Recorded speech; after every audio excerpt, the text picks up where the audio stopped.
Story time Telugu. అందరికీ నమస్కారం. ఈరోజు మనం తెలుసుకోబోతున్న స్టోరీ ఇల్లాలు పార్ట్ 3.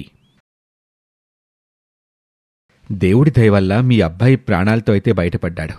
కానీ ఇప్పుడతనికి ఇంకో పెద్ద సమస్య వచ్చి పడింది. ఆ మాటకి వాళ్లలో మళ్లీ భయం మొదలవుతుంది. ఏంటి డాక్టర్ గారు అది? అతని వెన్నుపూసకి బలమైన దెబ్బ తగలటం వల్ల లేచి నడవటానికి చాలా సమయం పడుతుంది. అప్పటి వరకు ప్రతి చిన్న పనికి కూడా ఎవరో ఒకరి సహాయం అతనికి అవసరం. అలా ఎన్నాళ్ళు డాక్టర్ గారు? పోనీ ఆ తర్వాతైనా పూర్తిగా నయమవుతుందా? మామూలు మనిషి అయిపోతాడా? లేదమ్మా, ఫిజియోథెరపీ ట్రీట్మెంట్ ఇస్తే కొన్నాళ్లకి పక్కవారి సహాయంతో పని లేకుండా లేచి నిలబడతాడు. తనంతట తాను సపోర్ట్ లేకుండా నడవగలుగుతాడు. తన రోజువారీ సొంత పనులు అంటే వాష్రూమ్కి, బ్రష్ చేసుకోవటం, భోజనం చేయటం, కాస్త చల్లగాలికి వాకింగ్ చేయటం లాంటివి మాత్రమే చేసుకోగలుగుతాడు. డాక్టర్ గారు, మాది వ్యవసాయ కుటుంబం. రోజు పొలం వెళ్ళాలి. మా అబ్బాయి ఇదివరకట్లా పొలం వెళ్ళంత పూర్తి ఆరోగ్యంగా ఎప్పటికవుతాడు? చూడండమ్మా, మీ అబ్బాయి ఆరోగ్యానికొచ్చిన ఇబ్బందేమీ లేదు. కానీ ఎక్కువ శ్రమ కలిగించే పనులు చేయటానికి వీల్లేదు. తన పనులు తాను చేసుకోవటం తప్ప మిగతా శ్రమతో కూడిన ఏ పనులు అతను ఎప్పటికీ చేయలేడు. అది విన్న ధరణి గుండెల్లో పిడుగుపడినట్లవుతుంది. తల్లి తండ్రి షాక్ అవుతారు. ఏమిటి సార్ మీరనేది? అవును, అతనిప్పుడు ఒక గాజు బొమ్మతో సమానం. చాలా జాగ్రత్తగా చూసుకోవాలి. ఆ మాటలు వింటున్న ధరణికి కన్నీలాగో. కోడలి పరిస్థితి చూసి నారాయణ, సుశీల కూడా చాలా బాధపడుతూ ఉంటారు. అర్థమయ్యింది డాక్టర్ గారు. ఏదో మీ అదృష్టం కొద్దీ కనీసం ప్రాణాలతో అయినా అతను బయటపడ్డాడు. ఆరోగ్య పరిస్థితిని బట్టి 2 రోజుల నుంచి డిశ్చార్జ్ చేస్తాను. అప్పుడు ఇంటికి తీసుకెళ్లొచ్చు. చూడమ్మా ధరణి, మా ఫిజియోథెరపిస్టు నీకు కొన్ని ఎక్సర్సైజెస్ చూపిస్తాడు. వాటిని నువ్వు క్రమం తప్పకుండా ఇంటి దగ్గర నీ భర్తతో చేయించాలి. అప్పటి వరకు షాక్లో ఉన్న ధరణి డాక్టర్ మాటలకు తేరుకొని, అలాగే డాక్టర్ గారు, తప్పకుండా మీరు చెప్పిన ప్రకారం అన్నీ దగ్గరుండి చూసుకుంటాను. నా భర్త ప్రాణాలను కాపాడినందుకు మీకు ఎప్పటికీ రుణపడి ఉంటాను డాక్టర్ గారు అంటూ డాక్టర్కి కృతజ్ఞతలు చెప్తుంది ధరణి. మరోపక్క పొలానికి వచ్చిన అశోక్ని చూసి అక్కడే పక్క పొలంలో ఉన్న రామకృష్ణ ఇలా అంటాడు. ఒరే అబ్బాయి అశోకు, మీ తమ్ముడికిప్పుడెలా ఉందిరా? బానే ఉంది మావయ్య. ఈ ఊళ్ళోనే కలిసిమెలిసుండే కుటుంబంరా మీది. అలాంటిది నువ్వు కూడా అందర్లా ఇలా మారిపోయావేంట్రా? ఏమైంది మావయ్య? మీ తమ్ముడు వైద్యం కోసం మీ నాన్న ఆస్తిపత్రాలు తాకట్టు పెట్టడానికి వీల్లేదన్నావంట కదా? తమ్ముడి కంటే ఆస్తి ఎక్కువ అయిపోయిందంటరా నీకు? ఏం పిల్లలరా మీరు? డబ్బులు తిని బతుకుతారా ఏంటి? ఆ మాటలు అశోక్కి చాలా అవమానంగా అనిపిస్తుంది. చిన్నతనంతో మొహం చాటేసి అక్కడి నుంచి వెళ్ళిపోతాడు. మీ నాన్న చేసిన పని నాకేమీ నచ్చలేదండి. అసలు పెద్ద కొడుకు కోడలంటే ఆయనకి లెక్కలేదా? మన అభిప్రాయంతో పని లేకుండా, మన మాటలకి విలువివ్వకుండా మిమ్మల్ని తిట్టడమే కాకుండా పొలం పత్రాలు మొత్తం తాకట్టు పెడతాడా? నాకైతే ఊర్లో తల కొట్టేసినట్టుగా ఉంది. ఇదేనా ఈ ఇంట్లో మనకున్న విలువ? ఏదో మనం వద్దన్నాం కానీ ఆయనేమీ ఆగలేదు కదా, తాకట్టు పెట్టాడు. సర్లే అని మనం కూడా మౌనంగానే ఉన్నాం. అంటే దాని అర్థమేంటి? మనం కూడా ఒప్పుకున్నట్టే కదా. కానీ ఊళ్ళో వాళ్ళ దృష్టిలో మాత్రం చెడ్డవాళ్ళం అయిపోయాం. అందరూ మొహం పట్టుకుని మరీ అడుగుతున్నారు. అదే కదా నా బాధ. అటు మీ తమ్ముడు వైద్యం కోసం వెనకాడకుండా పొలం పత్రాలు తాకట్టు పెట్టడానికి ఒప్పుకున్నాం అని మంచి పేరు లేకుండా చెడ్డవాళ్ళం అయిపోయాం. పోనీలే, మాటలు పడినా మన పంతం నెగ్గిందనుకుంటే అది లేదు. రెండిదాల చెడ్డం. చీచి, ఏమిటి మనకి కర్మ? ఈ విషయం గురించి మావయ్య గారు వచ్చాక మీరు మాట్లాడాల్సిందే. మాట్లాడ్డానికేముంది? వచ్చిన చెడ్డ పేరు ఎలానో వచ్చింది. ఎవరి వాట వాళ్ళకి పంచమని అడిగి వేరే కాపురం పెట్టుకుంటే సరి. నా మాటకి విలువివ్వకపోవడమే కాకుండా నలుగురిలో నాకు చెడ్డ పేరు వచ్చేలా చేశారు. అలాంటప్పుడు నేను మాత్రం వాళ్ళ మాటకి ఎందుకు విలువివ్వాలి? నేనేమన్నా నా తమ్ముడి నాశనాన్ని కోరుకున్నానా? ఇలాంటి పరిస్థితుల్ని బట్టి కుటుంబం రోడ్డుపాలు కాకుండా మన జాగ్రత్తలో మనం ఉండటం మంచిదని చెప్పాను. అంతే కదా? అందుకేనండి నేను చెప్పేది. మనకి రావలసిన ఆస్తి తీసుకుని ఎవరి కాపురం వాళ్ళదైతే ఏ గొడవ ఉండదు. అలాగే. అప్పుడే అక్కడికి వస్తారు శ్యామల కొడుకులు విక్రాంత్, విహార్.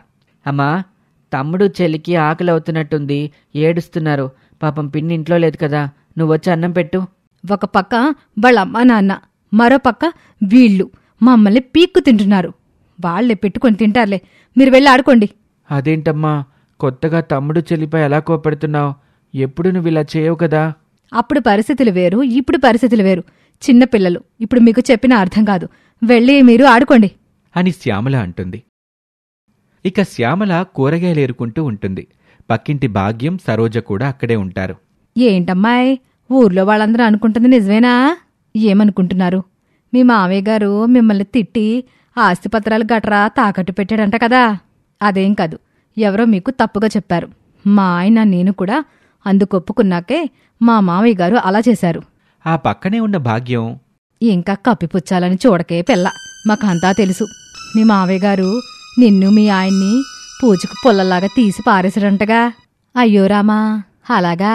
ఇంత అవమానం చేశాక పౌరుషం గల ఏ ఆడది ఊరుకోదు అని శ్యామలని ఇంకా ఇంకా రెచ్చగొడతారు.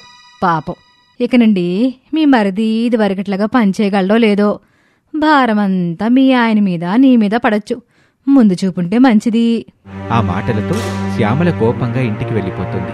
మనోహర్ని వీల్చైర్లో తీసుకుని ఇంటికొస్తారు నారాయణ దంపతులు. శ్యామల, అశోక్ తమకేమీ పట్టనట్టు చూస్తూ ఉంటారు. ఏంటి మౌనంగా ఉన్నారు? వెళ్ళి మీ నాన్నని అడగండి. ఏంటి? అప్పుడే మర్చిపోయారా మనం ఏమనుకున్నామో? ఓ అదా, మరీ వచ్చి రాగాని అడిగితే బాగోదు. 2 రోజులు గడవనివ్వు, అడుగుతానులే.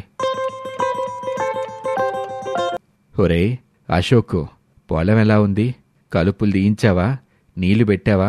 అశోక్ ఏమీ మాట్లాడకుండా నిలబడతాడు. నిన్నేరా అడిగేది? అశోక్ సైలెంట్గా బయటకు వెళ్ళిపోతాడు. ఏమైంది వీడికి? అడుగుతుంటే సమాధానం చెప్పకుండా వెళ్ళిపోతున్నాడు అని నారాయణ అనుకుంటాడు. అక్క, ఆయనకి భోజనం పెట్టాలి, కాస్త రసం పెట్టవా? ఆయన నోటికి రుచిగా ఉంటుంది. నేనేమైనా మీ అందరికీ పని మనిషిని అనుకుంటున్నారా? అయ్యో, నా ఉద్దేశం అది కాదక్కా. నేను ఆయన్ని కొద్ది రోజులు దగ్గరుండి చూసుకోవాలి, జాగ్రత్తగా చూసుకోవాలి. అందుకే నాకు కుదరక నిన్నడిగాను. అయినా నాకు తలనొప్పిగా ఉంది అని విసురుగా తన బెడ్రూమ్కి వెళ్ళిపోతుంది శ్యామల. పాపం ధరణి మౌనంగా అలా ఉండిపోతుంది. అది గమనించిన సుశీల ధరణి దగ్గరికొచ్చి, నువ్వు అబ్బాయి దగ్గరికి వెళ్ళమ్మా, నేను రసం పెట్టి అన్నం తీసుకొనొస్తాను అని చెప్తుంది సుశీల. అలాగే అత్తయ్యగారు. అలా కొద్ది రోజులు గడుస్తుంది. ఇదేంటండి, వచ్చినప్పటి నుండి చూస్తున్నాను, పెద్దాడు ఆడి భార్య తేడాగా ప్రవర్తిస్తున్నారు. అదే నాకు అర్థం కావటంలా. చిన్నాడు హాస్పిటల్ నుండి ఇంటికొచ్చాక భార్య భర్తలిద్దరిలో ఒక్కరు కూడా కనీసం ఒక్కసారైనా ఆడిని పరామర్శించలేదు. ఎలాగున్నావు అని మాట వరసకు కూడా అడగలేదు. చిన్నాడెంత బాధపడుతున్నాడో తెలుసా? 2 రోజులు చూద్దాం, అయినా వాళ్ళు మారకుండా అలాగే ప్రవర్తిస్తూ ఉంటే అప్పుడు అడుగుదాం అని వాళ్ళిద్దరూ అనుకుంటారు. ఒకరోజు నారాయణ రోడ్డు మీద నడుచుకుంటూ వెళ్తూ ఉండగా, ఏంటి నారాయణ, ఈ మధ్య ఇటు వైపే రావటం లేదు? పాపం కొడుక్కి యాక్సిడెంట్ అయినప్పటి నుండి నారాయణ దిగులుతో చాలా తగ్గిపోయాడు. మొహంలో ఆ బాధ కొట్టొచ్చినట్టు కనిపిస్తుంది. మనిషిలో ఆ పాత కళే లేదసలు. ఏం చేస్తాం, మన చేతుల్లో ఏమీ ఉండదుగా. భగవంతుడు మన తలరాత ఎలా రాస్తే అలాగే జరుగుతుంది. అది సరేగాని ఎప్పుడూ లేంది కొత్తగా నీ ఇంటి సమస్యలు రచ్చకొస్తున్నాయేంటి నారాయణ? ఏంటవి? ఈ ఊళ్ళో ఉమ్మడి కుటుంబం అంటే నారాయణ కుటుంబంలా ఉండాలని అందరం గొప్పగా చెప్పుకునేవాళ్ళం. కానీ అలాంటిది ఇప్పుడేంటి ఎంత జరుగుతున్నా పట్టించుకోకుండా ఉంటున్నావు? ఏం జరుగుతుంది? అసలు మీరు దేని గురించి మాట్లాడుతున్నారో నాకు అర్థం కావటం లేదు. నీ పెద్ద కొడుకు అశోకు ఆస్తి పంపకాలు పంచాలి, పెద్ద మనుషులుగా మీరొచ్చి మా నాన్నతో మాట్లాడండి అంటున్నాడు. అసలు మీ ఇంట్లో ఏం జరుగుతుంది నారాయణ? అది విని ఆశ్చర్యపోతాడు నారాయణ. మీకు మీ కుటుంబానికి మన ఊర్లో ఉన్న మంచి పేరు పోయేలా ఉంది, కాస్త జాగ్రత్త పడు. ఒక్క నీ కొడుకే కాదు, నీ కోడలు కూడా ఆస్తి పంపకాల గురించి ఊరంతా రచ్చ చేస్తోంది. మీ ఇంటి పరువు 10 మందిలో పడి రచ్చకెక్కక ముందే ఆ సమస్యని గడప దాటి బయటికి రాకుండా ఇంట్లోనే మాట్లాడి పరిష్కరించాయి. అలాగే అని కోపంగా ఇంటికి బయలుదేరతాడు నారాయణ. ఒరేయ్ అశోక్, అశోక్ అంటూ కేకలు వేస్తాడు నారాయణ. ఏమైందండి, ఎందుకంత కోపంగా ఉన్నారు? ఈలోగా అందరూ హాల్లోకొస్తారు. ఆ విషయం నీ పెద్ద కొడుకు పెద్ద కోడల్ని అడుగు. ఏంట్రా, ఏమైంది? ఏం చేశారు? నాకేం తెలుసు ఆయన దేని గురించి మాట్లాడుతున్నారో? దేని గురించా? నువ్వు నీ భార్య ఊళ్ళో వాళ్లతో చాటింపేస్తున్న ఆస్తి పంపకాల గురించి. ఆ మాట విని సుశీల, ధరణి, వీల్చైర్లో ఉన్న మనోహర్ ఆశ్చర్యపోతారు. ఆస్తి పంపకాలేంటండి? నారాయణ రచ్చబండ దగ్గర జరిగింది మొత్తం చెప్తాడు. ఇక విషయం ఎలానో మీ నాన్నగారికి తెలిసింది కదా, దాపరికం ఎందుకండి? మన వాటా మనకి పంచిమని మీ నాన్నగారి మొహాన్ని అడిగేయండి. ఏంటమ్మా శ్యామల ఇది, ఈ సమయంలో ఇలాగేనా మాట్లాడేది? ఇప్పుడేమైందని వాటాలు అడుగుతున్నావు? ఇంకా ఏం కావాలమ్మా? నేనొద్దంటున్నా నా మాట వినకుండా, నాకిష్టం లేకుండా మీ చిన్న కొడుకు కోసం పొలం మొత్తం తాకట్టు పెట్టేశాడు కదా నాన్న. ఇలాగే ఊరుకుంటే రేపు మాకు మిగిలేది చేతికి చెప్పే. ఒరేయ్, మీ నాన్న ఆ పొలాన్ని ఏ పరిస్థితుల్లో తాకట్టు పెట్టాల్సొచ్చిందో నీకు తెలీదా? అదంతా నాకు అనవసరం అమ్మా. ఎవరి జీవితం వాళ్ళది. నేను అడిగినట్టు నా వాటా నాకు పంచిస్తే నా బతికేదో నేను బతుకుతాను. లేకపోతే ఏం చేస్తావురా?